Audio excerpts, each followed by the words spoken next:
Today we're going to talk about the US Boiler IQ control system, including the OCP. The OCP stands for Optional Control Panel, which allows us to plug in optional cards that you can purchase for outdoor reset, aquastat, or low water cutoff. We've done a previous session on the aquastat and the low water cutoff card. You can look for those on YouTube or visit us through our website, comfort-calc.net. And today we're going to talk about the outdoor reset card. The outdoor reset card is a pretty powerful little card. Just to touch on the control for a second, the control allows us to do two inputs, whether it be a heat and hot water input or two heat inputs. And the outdoor reset card will allow the boiler during heating mode to reset the water temperature as the outside air temperature changes. This saves you usually between 10 and 20% depending on your system size and your radiation type. It's a pretty powerful little card. When it's first installed, we can look at some things like what's our water temperature supposed to be today and what's the air temperature outside. And then we also go through the parameters on the card, which allows us to set up what we call a heating curve. A heating curve will determine what temperature we need in the heating system at what temperature outside. So as the temperature outside changes, we slide along a heating curve and it changes our system water temperature.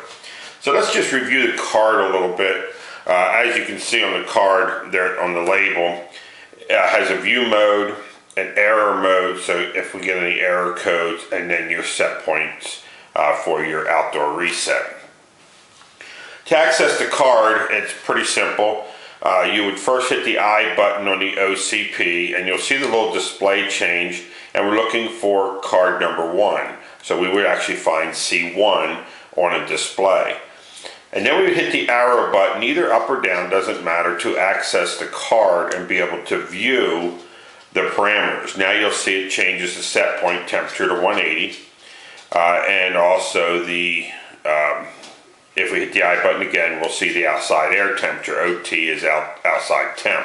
So we have it simulated at about 4 or 5 degrees. We can change that temperature, and if we turn this temperature knob up over here, you can see the outside air temperature changing. If you're going to install an outdoor reset card after you install the outdoor sensor and get everything running, I would always check the air temperature to verify that it's accurate with the outside temperature. One of the main reasons for this is that you can get interference on the wire that you run between the sensor outside and the card slash boiler inside. You want to avoid paralleling line voltage wires and magnetic fields such as fluorescent lights and big screen TVs. They also make what they call a shielded cable. The shielded cable will protect you from those magnetic fields, and I would suggest always using shielded cable. This control is also going to be available shortly, I understand, as wireless, so that would help avoid those also.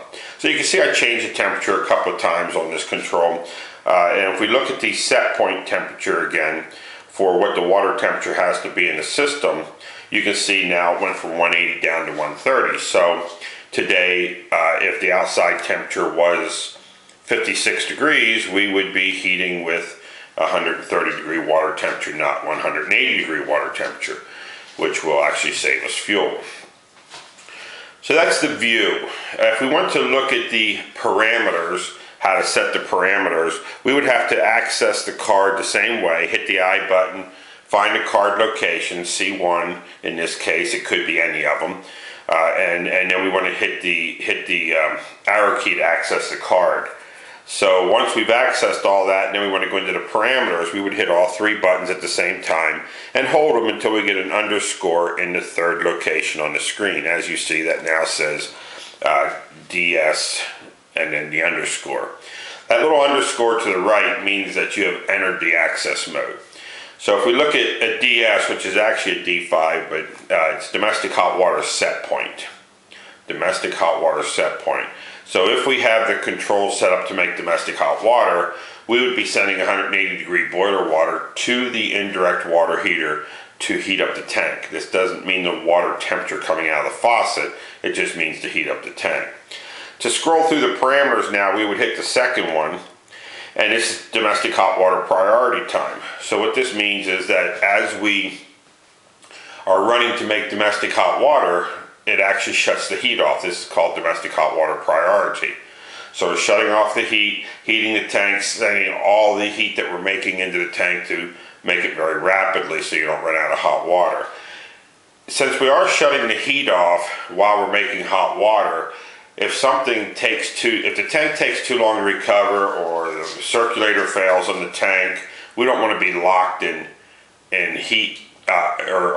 locked in hot water situation and not have heat. So this time period allows the heat to come back on at that given time period. And we can change that to whatever number we want by hitting the up or down arrow keys. And then as soon as we hit the I button and go to the next parameter, it will automatically save that. So the next parameter is SS, which is setback set point.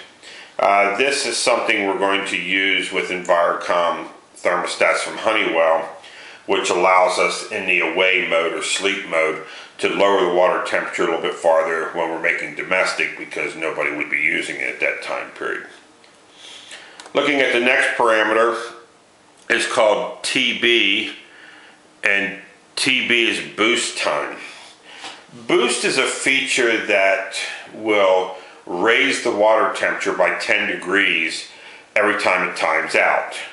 And that means that as we start heating the home and it takes too long to heat, we will raise the water temperature. This is kind of a safety net, if you will, for outdoor reset. The other side of this is, though, that if you have multiple zones, like a zone valves or multiple circulators tied in through another relay to the boiler can't differentiate one call from the next. So it could actually override outdoor reset quite often, and I normally tell people to set that to 0. You can turn it up if you want and set it to whatever number you want, but I normally turn it off. LO stands for low outdoor temp.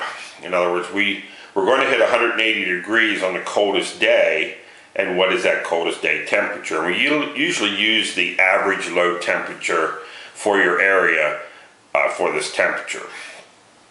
Next one we're going to look at is high outdoor air temperature, and that's normally set at whatever your thermostat setting is.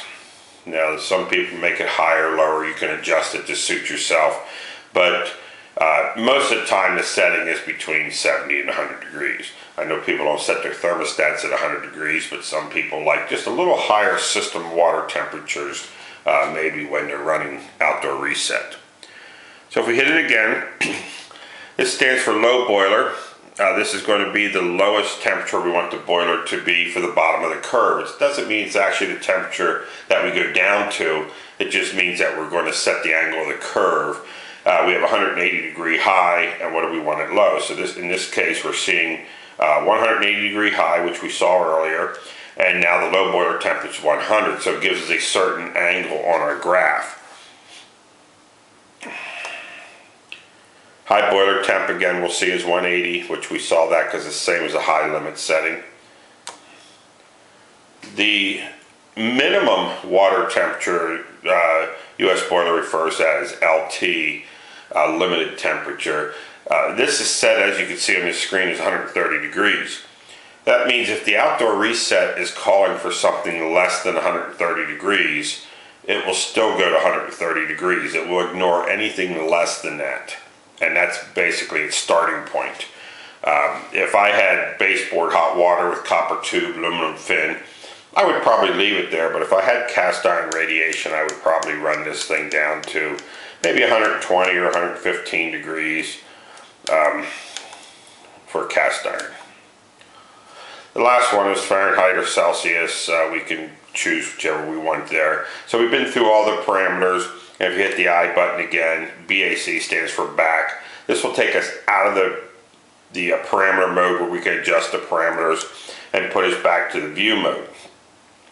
And then again, this is where we can see the water temperature set point today. You can see it's at 115 with the temperature we have now. And of course we can change that temperature by changing the outside air temperature.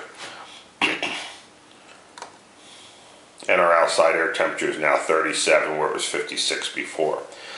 So that's the overview of the outdoor reset card.